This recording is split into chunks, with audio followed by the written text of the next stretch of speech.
Hello students, welcome once again to the web classes. हम थे cash flow statement पे, जिसमें हमने इन्वेस्टिंग एक्टिविटी पे बेस्ड एक सम देखा था। ऑपरेटिंग एक्टिविटी जो है वो सिलेबस में से निकाल दिया गया है, उसके सम्स नहीं आएंगे, बट उसके थियरी पोर्शन एमसीक्यू और वन लाइनर एग्जाम में पूछे जा सकते हैं, तो ध्यान दीजिएगा। आज चलते हैं एक और सम ऑपरेटिंग इन्वेस्टिंग एक्टिविटी का देखें, और फाइनेंसिंग एक्टिविटी भी आज ही पूरा करते हैं। तो मोस्ट प्रोबेबली ये लेक्चर जो है इस चैप्टर का आखिरी लेक्चर होगा, तो ध्यान दीजिएगा। तो चलिए इन्वेस्टिंग एक्टिविटी पे। सो सी illustration 12, what it says, from the following details of Mansi Company Limited, determine and explain transactions influencing operating profit and cash flow from operating activities. Okay, तो हमें फाइंड करना है कौन कौन सा transaction influencing operating profit. Okay, operating profit कौन कौन से, मतलब किस किस से ऑपरेटिंग प्रॉफिट बढ़ेगा, और कैश फ्लो फाइंड करना है हमें इन्वेस्टिंग एक्टिविटी का। तो मेन फोकस आप इन्वेस्टिंग एक्टिविटी पे करोगे। क्या क्या दिया हुआ है, तो यहाँ पर बैलेंस ऑफ फर्नीचर, फिर से furniture, depreciation on furniture, sale of furniture and book value of furniture. तो लास्ट सम जैसा ही है, आपको एक अकाउंट प्रिपेयर करना पड़ेगा, उसका नाम हम रखेंगे फर्नीचर अकाउंट। क्या नाम रखेंगे? Furniture account. तो चलिए एक फर्नीचर अकाउंट बना लीजिए आप लोग। अब सबसे पहला क्या है, opening balance of furniture 12 lakh and closing balance of furniture 18 lakh. तो डेबिट साइड के पहली लाइन में लिखते हैं ओपनिंग बैलेंस, और क्रेडिट साइड के आखिरी लाइन में हम लिखेंगे क्लोजिंग बैलेंस ऑफ फर्नीचर। तो चलिए ये रहा फर्नीचर अकाउंट, साथ साथ में देखते जाइए। So to balance brought down 12 lakh and by balance carried down 18 lakh. चलिए आगे, डेप्रिशिएशन ऑन फर्नीचर, ये क्रेडिट साइड में रिकॉर्ड होता है फर्नीचर अकाउंट के। सो फर्नीचर अकाउंट के क्रेडिट साइड में बाय डेप्रिशिएशन अकाउंट 2 लाख। आगे, सेल ऑफ फर्नीचर 4 लाख, तो 4 लाख का फर्नीचर सेल हुआ है ना। तो जो 4 लाख का फर्नीचर सेल हुआ है तो क्रेडिट साइड में लिखा जाएगा, तो यहाँ लिखें बाय कैश ब्रैकेट में सेल, 4 लाख का सेल हुआ। अब मुझे ये बताइए यहाँ पर कि 4 लाख की चीज़ सेल हुई है, book value of sold furniture, book value कितना है इसका 320, तो 80,000 का हमें प्रॉफिट हुआ या लॉस हुआ? तो यहाँ 80,000 का हुआ प्रॉफिट। तो ये सेल से ऑपरेटिंग प्रॉफिट जो है इंक्रीज होता है कितना? 80,000 रुपीज़। बोले समझ में आया? तो ये प्रॉफिट की इफेक्ट फर्नीचर अकाउंट के कौन से साइड दी जाएगी? तो फर्नीचर अकाउंट के डेबिट में लिखेंगे हम, है ना, profit on sale of furniture. तो यहाँ लिख दिया हमने to profit on sale of furniture 80,000 rupees. बोलो क्लियर है? तो यहाँ पर आप अकाउंट को क्लोज करोगे। जब क्लोज करेंगे तो क्रेडिट और डेबिट साइड दोनों साइड का टोटल कीजिए। अगर हम दोनों साइड का टोटल करते हैं तो क्रेडिट का टोटल है 24 लाख, यहाँ का टोटल वही टोटल सेम 24 लाख में से आपने 12 लाख माइनस कर दिया, माइनस 80,000, तो बचा कितना? So difference is 11,20,000। तो ये 11,20,000 क्या है? दैट इज परचेज, नया फर्नीचर परचेज किया है, दैट इज टू कैश। तो इन्वेस्टिंग एक्टिविटी पे हम क्या क्या लिखने वाले हैं? तो परचेस और सेल लिखेंगे। तो परचेस है 11,20,000 का, और सेल है 4 लाख का। क्लियर? तो सेल जो है वो पॉजिटिव रहेगा और परचेज जो है वो नेगेटिव होगा। तो चलिए देखिए यहाँ पर, तो यहाँ आप देख सकते हो sale of furniture 4 lakh positive, purchase of furniture 11,20,000 negative, minus plus करेंगे तो आता है negative 7,20,000 cash outflow from investing activity. So hopefully it is clear to you. So let's see the next sum. Read कीजिए ध्यान से। ये फाइनेंसिंग एक्टिविटी है, तो फाइनेंसिंग एक्टिविटी में आपको देखना है पैसा आया या गया from financial transaction like equity, debenture, loan etcetera. तो see, from the following details of Brij Mohan limited prepare statement showing cash flow from financing activity. Okay, तो देखिए पहले एडिशनल इंफॉर्मेशन रीड करना है। तो additional information number 1, provide 20% depreciation on machine, मतलब एक machine account बनाना पड़ेगा। चलो इसका हो गया। 10% डेप्रिशिएशन ऑन फर्नीचर, तो फर्नीचर अकाउंट भी बनाना पड़ेगा। देखो मशीन है, हाँ यहाँ पर मशीन है, और फर्नीचर, ये रहा फर्नीचर भी है, अवेलेबल है। आगे, in the beginning of the year 40% investments investment sold for 3 lakh, okay. तो एक इन्वेस्टमेंट अकाउंट भी बनाना है, तो क्या इन्वेस्टमेंट है? हाँ, इन्वेस्टमेंट्स भी अवेलेबल है। Interest received on investment is 60,000।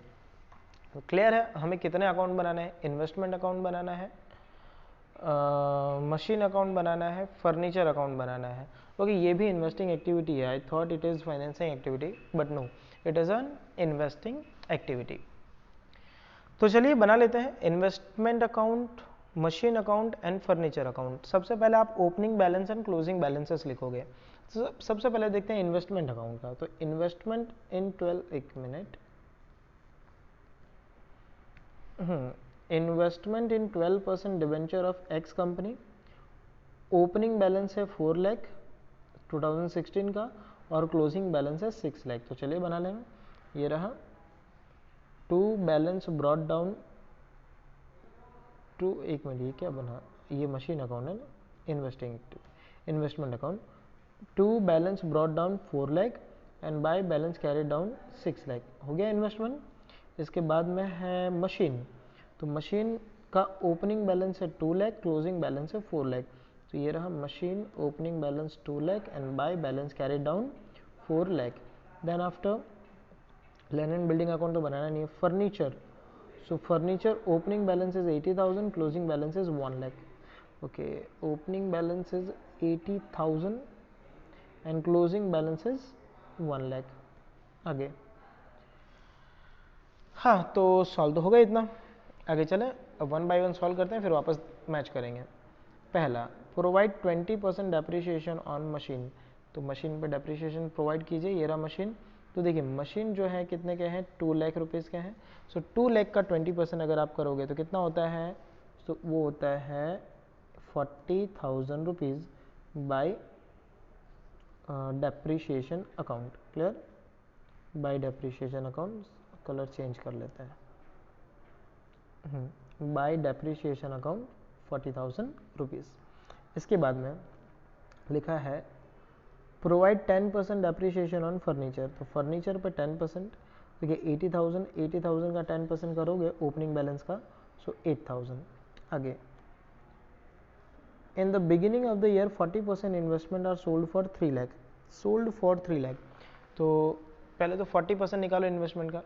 तो ये रहा इन्वेस्टमेंट है 4 लाख। सो 4 लाख का अगर आप 40% करते हो तो 1,60,000 आता है।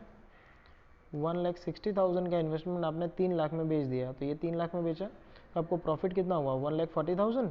सो 1,40,000 का प्रॉफिट अपोजिट साइड में मिलेगा। तो देखिए ये रहा 1,40,000 का प्रॉफिट। क्लियर है? तो ये देखिए बाय कैश 3 लाख और ये profit 1,40,000 to profit on sale of investment. आगे, interest received on investment is 60,000। देखो इंटरेस्ट का ना इन्वेस्टमेंट से कोई लेना देने नहीं है, ये इन्वेस्टिंग एक्टिविटी में डायरेक्टली ऐड करेंगे। क्लियर? तो अब मेरे ख्याल से इन अकाउंट्स को क्लोज कर देना चाहिए। ये अकाउंट अगर क्लोज करते हैं तो डेबिट साइड का टोटल आता है इसका 4,40,000। 440 में से 2 लाख गया, बचा कितना? तो बचा 2,40,000। ये हुआ कैश परचेस। क्लियर?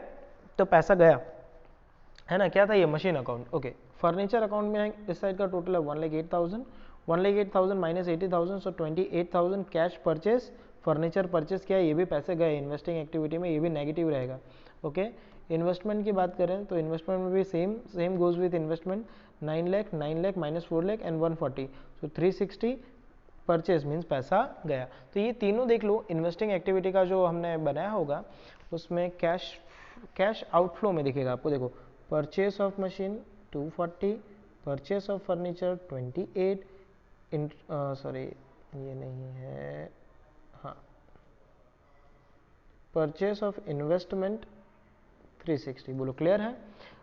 अब आ जाइए सेल ऑफ इन्वेस्टमेंट। पता है एक सेल ऑफ इन्वेस्टमेंट था 3 लाख, है ना, इन्वेस्टमेंट अकाउंट में आपने पढ़ा होगा या फिर एडजस्टमेंट में पढ़ा होगा। ठीक है, और लास्ट में अगर हम एडजस्टमेंट पढ़ते हैं तो क्या दिखता है? Interest received on investment is 60,000, last adjustment है ना। तो ये 60,000 जो है वो कैश इन फ्लो है। क्या है? Cash in flow. तो आ जाइए कैश इन फ्लो 60,000, ये हो गया inflow of cash 60,000 interest on investment. Total करते हैं तो आता है negative 2,68,000 cash outflow from investing activity. बोलो क्लियर है इतना?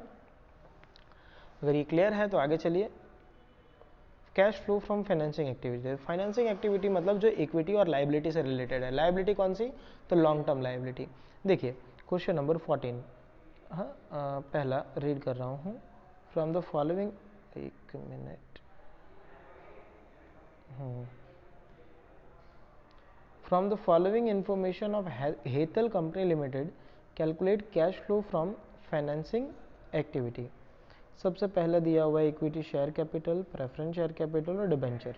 एडिशनल इन्फॉर्मेशन में है डिविडेंड पेड। डिविडेंड पे क्या मतलब पैसा गया, तो ये भी गया और ये भी गया। डिबेंचर इंटरेस्ट पेड, ये भी पैसा गया। तो ये तो मिल गया, ये तो डायरेक्ट है, इसका कोई टिक मार्क होगा नहीं।